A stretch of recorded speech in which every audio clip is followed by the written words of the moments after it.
part-time. Mga Kasi kasama. pagka ganyan kasi, Pero kami sa, sa payroll, time GC. Diyan makikita Kasi sabi ko sa inyo, palagi kayo mag-check sa GC. Huwag niyo tutulugan yung GC. Kasi diyan kayo kumukuha ng pera. So yan, nag-autograph pa sila. Yan ang aming timesheet. Balikan mo si Dingding. Texas ka. Yan mga cashier.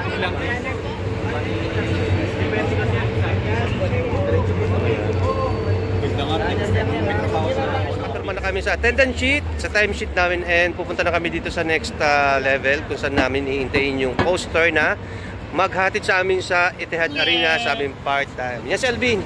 Yan ang pinakasikat namin yan, pinaka-famous namin kasama doon. So yan, nandito na kami guys. And naglalakad na. Yung iba na iwan pa doon kasi nagpipirma pa sila. Tapos ito na yung mga kasama ko. Ito na yung mga kasama ko. Ito si Ate She. Say hi. Say hi po. Uy!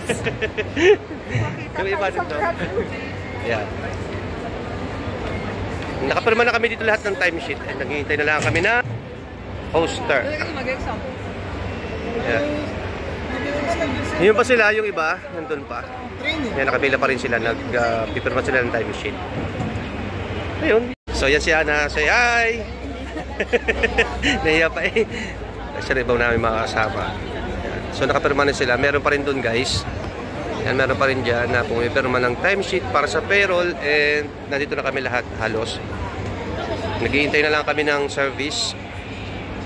Yan. Chika-chika muna. Kwento-kwentuhan. Yan. Yan ang pinaka-famous sa aming ano. Sa aming kasama sa part-time si Alvin. Ayan, si Alvin yan. Yan ang pinakilala doon. Nasa lodo lahat dyan ng mga ano. Nasa lodo lahat ng mga gwardiya pagpasok pa lang doon sa Etihad Arena. Sa show lang naman yan eh, no? Oo, basta pag nakapasok na ako. Tapos kunwari may hinahanap.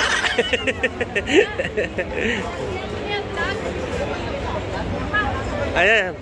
Ayan po, yan po yung mga kasama namin, yung mga nagagandahan namin kasama. Ayan. Yan. Sasabak na naman kami sa panibagong pagsubok ng ulan. Takbuhan ng lahat kasi may tumulong tubig. Yun pala guys kasi may naglilinis doon. So yung tubig niyan ay pumapatak dito sa aming tinayuan. Kaya pala parang umuulan. A few moments later.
Concert.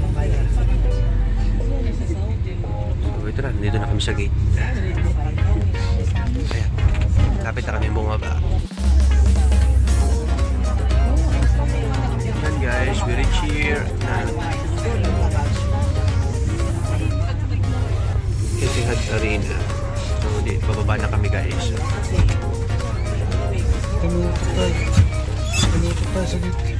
Oh.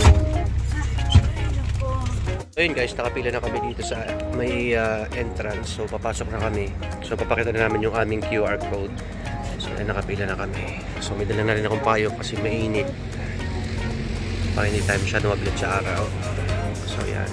Ako ang pinakadulo, pinakahuling talaga guys sa guard. Pagpasok nyo dito, sa guard dito. So bibigyan na kayo dito ng ganito. Bracelet na kulay orange. Parang pinaka-passes. So, pumunta na kami dito para kumuha ng uniform.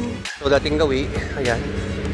Pipila na kami dito para kumuha ng uniform. At saka mag-fill up na naman sa timesheet namin sa payroll. So yun guys, nandito na kami sa locker room. So nilagyan na namin yung gamit namin doon. And yung iba lumabas na. So kami na lang ni Alvin dito yung natitira. So ang nakalagin namin doon is 2 PM. So mapakaaga pa. Kaya nandito muna kami nag-i-stay at nagbihis muna kami ng uniform. So maya-maya bababa na rin kami.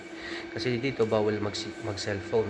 Sinusurrender namin yung cellphone namin sa sa staff na nangungulek. So, after ng event, saka pa lang namin ulit kukuhanin. Kaya walang masyadong ganap sa loob. Hindi kami pwedeng gumamit ng cellphone doon. Hanggang dito na lang muna, guys. And may picture.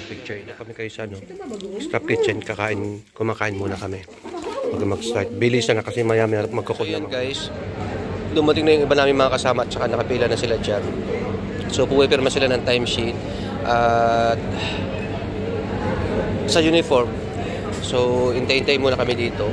Naghihintay lang kami dito sa sulok. And maya-maya magtatawag na sila. So ayan guys, nakapila pa rin sila para sa timesheet and uniform. Share natin sila. Ayan. Yun ang aming mga chef, head chef, at saka yung papasok, at saka yung operational manager.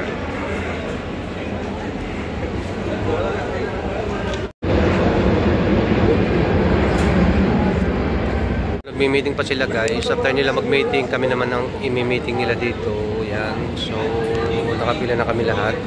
Ayan. Dispatcher team. Ayan. A few moments later.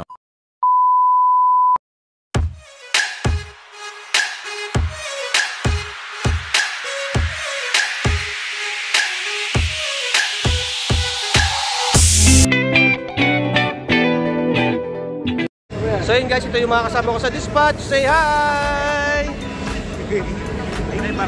Si Mars, si Chef. Ano pa kilala kayo? Hello. Si Chef po, si Chef, yan. Yan, umalis na. Sige na guys, kakatapos lang namin dito sa part-time. And nag-iintay na lang kami ng coaster ng service pa uwi. So makikita yung mga kasama ko dyan. Yan. So hindi ko sila may focus ng video kasi baka meron sa kanila na ayaw magpakuha ng video, kaya dito na lang ako sa malayo. So naghihintay na lang kami ng service pa uwi. So maaga rin natapos ang aming ito, mag-11 pa lang. Kasi maaga kami pinick up 12. So tapos kami ng 11. So okay na, naghihintay na lang kami ng service. A few moments later. Yan guys, pauwi na kami. Puno na yung coaster. Yung mga tao sa likod. Hindi na makita kasi madilim. Anong oras na? 11:20. Umaga pa rin makauwi.